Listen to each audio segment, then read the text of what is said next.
welcome to the show. I'm Andrew. And I'm Travis. Well, continuing our preview for the AFC North, today we're covering the Baltimore Ravens, who they're 8-8 last year, kind of were up and down throughout the season, kind of, were the definition of a, average, mediocre football team for most of the year.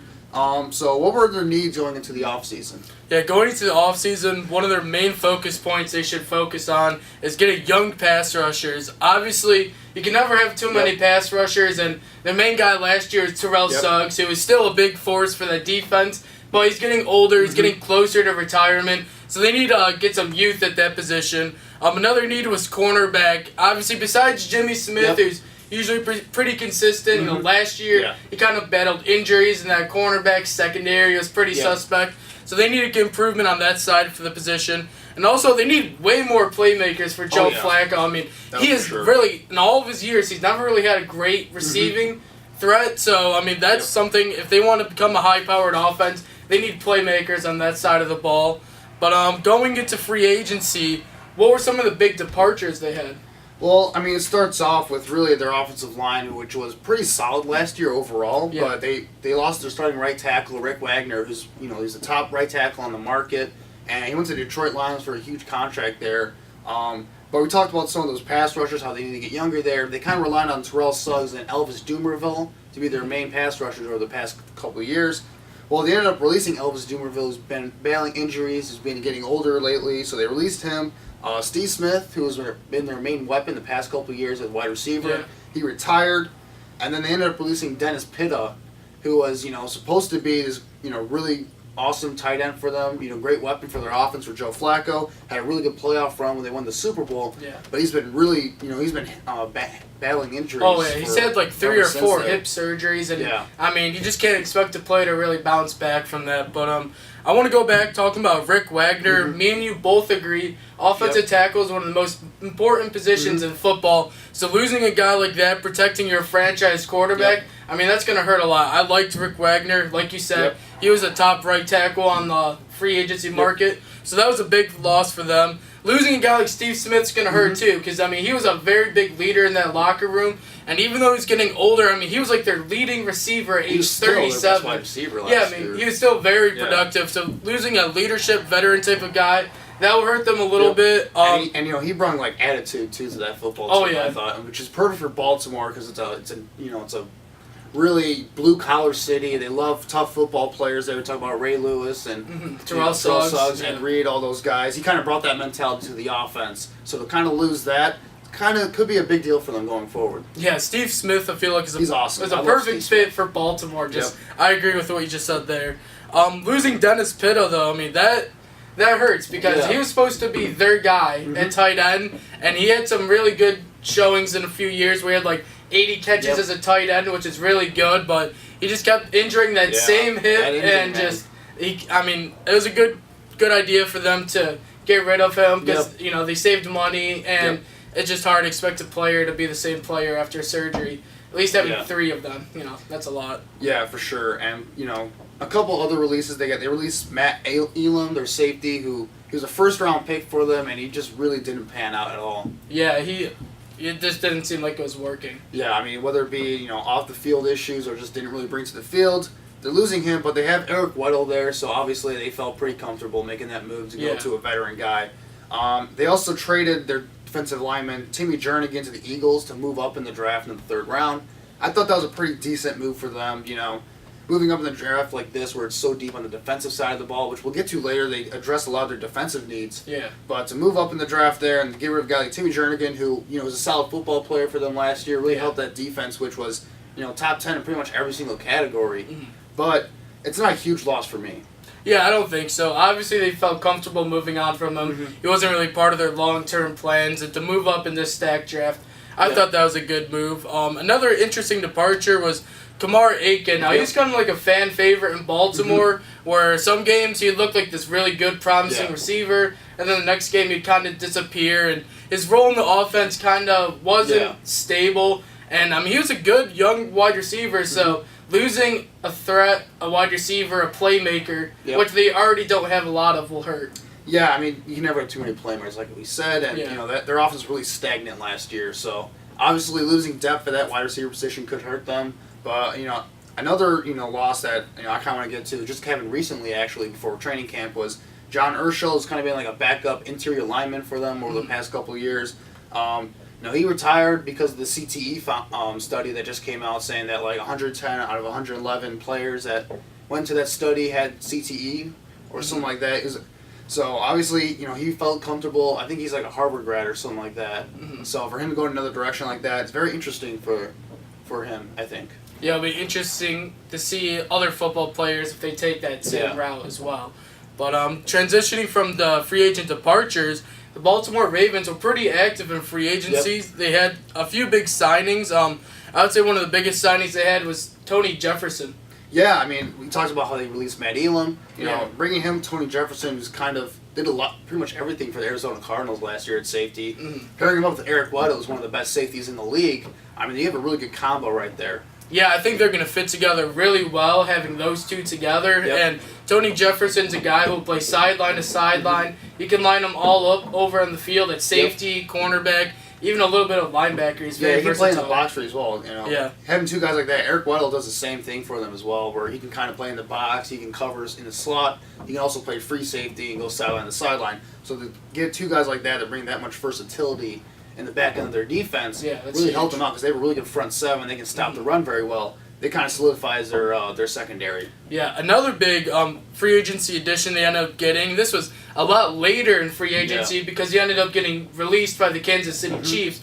Was wide receiver Jeremy Maclin, and I thought this was a great move for them because they desperately needed playmakers, and he's only like 27, 28. No, he's still in the prime of his career pretty much. And he's a guy, Joe Flacco, he'll look to be his primary target. I mean, he could be a number one guy, and he was only like one season off from having a 1,000-yard receiving yard season. Yeah, I'm not sure if that was his like lack of production the last couple of years in Kansas City. I'm not sure that was necessarily on him or it was on Alex Smith, who doesn't really like to push the ball down the field, which is Jeremy Maclin's his strong suit is to push the ball down the field. And Joe Flacco is definitely not going to have a problem throwing the ball deep down the field to him for sure because he's got a cannon of an arm. And last year they kind of got in trouble. The Ravens did with Joe Flacco throwing the ball on checkdowns a lot to the running backs and stuff really did not help their offense at all. So to get a deep threat like Jeremy Maclin to combine with Mike Wallace and Rashard Perryman, who they're betting to have a really good year for them, could really help spread the field for that offense. Yeah, the wide receiver group is looking a little bit better now than last year's, which is good for Baltimore Ravens fans. For sure. But another big signing is they ended up getting cornerback Brandon Carr from the Cowboys. He was a first-round pick. He's had up and down seasons, but last year he had a pretty good season, and I really like him as a number 2 corner next to Jimmy Smith. I think that will kind of help shore up the secondary a little bit. Yeah, he didn't really live up to his big contract in Dallas, but I think as a number 2 corner, the Jimmy Smith, who's a solid cornerback overall, it kind of helps their secondary just get a little bit better, I think. Yeah, I agree. Also looking down the list, they also added running back Danny Woodhead. I think that's a good signing. I mean, he's a great receiving back. He'll add some versatility, catching passes out of the backfield from Joe Flacco. Yeah, Joe Flacco over the past couple of years has kind of transitioned away from being just a pure deep ball thrower to checking down to his running backs a lot more. So you get a guy like Danny Woodhead who might be the best in the business as a third down back, kind of that prototypical scat back that teams look for nowadays. And got injured last year, unfortunately, with the Chargers, which, I mean, that's nothing new. Everyone on the Chargers gets injured, apparently. But, Danny Woodhead, he's a really good player. If he can stay healthy for him, he could be, a very interesting weapon for that offense, especially for an offense that needs, guys that can make plays for them. Yeah, it'll be interesting to see his role in that running back group because they got lots of running backs, lots of young guys. So it'll be interesting who takes over in that group. But they also ended up signing nose tackle Brandon Williams, and I love this guy. I mean, he's a big guy. He eats up blockers. I mean, it's hard to move him. Yeah, he was, essential for their defense last year as their nose tackle. Who, I think they had one of the best rushing defenses in the league last year, and he was pretty much, a big part of that, along with C.J. Mosley at middle linebacker. Yeah. So bringing him back that's a big-time sign for Baltimore. Really keeps that defense, top-notch in such a defensive and physical division as the AFC North is. Bringing a guy like that is very important for them. Yeah. While transitioning from free agency, going to the draft, in the first round they ended up taking cornerback Marlon Humphrey. What do you think of that? Well, I mean, we talk about how they need to get more depth at cornerback or just anything at cornerback, like a number 1 guy. Jimmy Smith and Brandon Carr, they're pretty solid cornerbacks overall, but they're not really number 1 shut down cornerbacks. Yeah. And Marlon Humphrey does have a chance to be that type of guy for them, I think. Yeah, I think Marlon Humphrey has potential to be the best cornerback in this draft. He looked really good, and this was a very stacked cornerback class. So I think they're in this division with the Steelers, and they're going to be throwing a lot. So you got to have cornerbacks. The ball Bengals with AJ Green, Antonio Brown, guys like that. You definitely need good cornerbacks. Yeah, and they really went defensive heavy in this draft, and I found it interesting. The second round, they got outside linebacker Tyus Bowser, who's a very raw player, but in terms of his athleticism, that could really translate to a team that really needs athletic young pass rushers. Yeah, do you think him going in the second round, you bring up how he's such a raw player, do you think that was a little bit of a reach for the Ravens in the second round? Or? Well, I mean, he was projected. I saw projections having him go as high as late first round, but I also saw projections as low as the fourth round. Okay, so he just kind of fell in the middle there. Yeah, so I mean, it'll be interesting how they use him. Again, he's a bit of a project, but the athleticism is off the charts with this guy, and if they can really channel that athleticism with his technique and get his body physically ready for the NFL. I mean, this is a guy who could really break out for them and be a star in this league, I think, as a pass rusher. He's got all the athleticism to play that position, I think. Do you think that you'd have like a starting position going into week one, or would it be more like a situational I think pass it'll be a rusher? situational pass rusher. Okay. Terrell Suggs going to be on one side. We'll see what they do on the other side for outside linebacker, but I think he's going to start off as a situational guy, use athleticism on third downs and stuff like that. Okay, and then in the third round, they ended up going with defensive lineman Chris Wormley. Yeah, I mean, again, they traded Timmy Jernigan to the Eagles, so they need, they get another body on that defensive line. It never helps to get more depth at the defensive line, like we've been talking about. And this guy can stop the run. He also has some potential as a pass rusher, which is what teams are looking for now. So it kind of solidifies that 3-4 defense a little bit in terms of depth. And as a guy who has some upside to be a good starter for them as well. Yeah, and it works out because they traded him and they got younger and more athletic at the position, so I think that worked out well for them. And then, another third round pick they had was Tim Williams out of Alabama, who's really a pass rushing specialist in college. And that's probably what his role is going to be in the pros too, I think. Yeah, I think it's really interesting looking at this draft. All their picks, all defense, and obviously Baltimore's known as a defensive team, so I think that pretty much fits their suit. It fits their style. Yeah, it fits their style, and while we talked about how they need to fix that offense, I don't think Ozzie Newsome could really pass up on really solidifying that defense, especially with guys like Ray Lewis, Ed Reed, and Terrell Suggs getting older, those guys leaving. He wants to get really that next generation of that great Ravens defense, I think. Well, transitioning from the draft into training camp, what are some of the big storylines going to the Ravens training camp? Well, obviously the biggest storyline for the Ravens is that offense. It's been a really stagnant offense over the last few years. It hasn't really been getting going. Joe Flacco's kind of struggled at the quarterback position. They haven't had enough weapons really to kind of complement his skill set. So a big storyline to look out for is during training camp is, can the new weapons that they got, such as Jeremy Maclin, Danny Woodhead, can that translate into an explosive offense that can, complement that defense and get them a few more wins to get to the playoffs? Well, while I do think that these new additions does make their offense a little better, and it could possibly be the best group of weapons Joe Flacco has had around him, I still don't think it makes them an explosive offense. I think they got a few nice players here and there, but they really don't have a true number one wide receiver who's a really good playmaker. I think they're really, really counting on Brashad Perryman to have a huge breakout season for them. And if he can, then there'll be a huge difference in making their offense really good. They also got first-round pick Max Williams, who hasn't done much yet. If he can fill into that role now that Dennis Pitta's gone and really step up, that would be huge for them. But, I mean, just looking at it now, I don't think, when they're playing Super Bowl contending teams, I just don't think the offense can keep up with other teams. Yeah, I gotta agree with you, and they also lost Rick Wagner in this offseason, so that kind of hurts their offensive line, which has been pretty solid for the most part. You have Marshall Yanda on that offensive line. Yeah, he's the best guard in football. Yeah. So, that kind of hurts them a little bit on that right side of their line. And, let's just say it. Joe Flacco's been a below average quarterback ever since that Super Bowl victory and hasn't really lived up to that huge contract for the Ravens, so they lose a guy like Steve Smith, who's been their best wide receiver over the past couple of years. It's kind of been like a spark plug for that offense, basically. And, I think that hurts them a lot more than people think. I think it was more of a horizontal move getting a guy like Jeremy Maclin, who's younger, who can be a deep threat for them. But I think Steve Smith is kind of that special playmaker that, they're kind of going to miss this year, I think.